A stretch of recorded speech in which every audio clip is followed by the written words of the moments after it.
Okay, so what we have for today is difference in sums of cubes, okay? So now, it's kind of like squares, but in this case, we're dealing with things to the third power, okay? Some of the rules are going to be basically the same. Again, we need to make sure there are two terms, only two terms.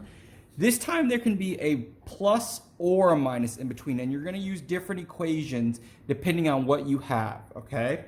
So, the other thing we need to check is that each of these have a cube root.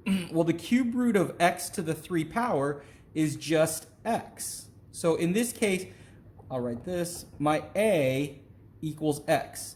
The cube root of 64, check my chart, what does that give me? My b is going to equal -4. Because it's a -64, my b is going to give me a -4.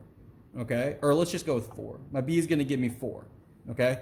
So, because I'm using the -1, okay, I'm going to use this equation right here. So it's just going to be a minus b. So it's going to be x minus 4, parentheses. Then I'm going to give me a squared, x. I'm going to square that is just going to give me x squared plus a times b. So x times 4 is going to give me 4x plus b squared. What's 4 squared? That's going to give me 16. And that's all we need to do. So whenever you have this sum and difference of cubes, you're just going to use these equations. Okay, we're just going to use these equations.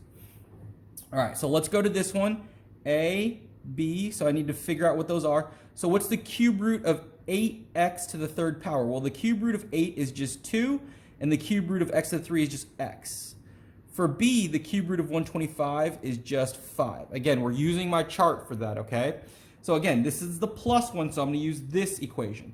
So it's going to be a plus b, so it's going to be 2x plus 5. And then a squared, so I'm going to take this 2x and square it. So 2x times 2x gives me 4x squared minus a times b, so 2x times 5 is going to give me minus 10x plus b squared, so 5 squared is going to give me 25, okay? So whenever you see a sum or difference of two cubes, we're just going to use these equations, okay? And that's what we got for today. Let's go.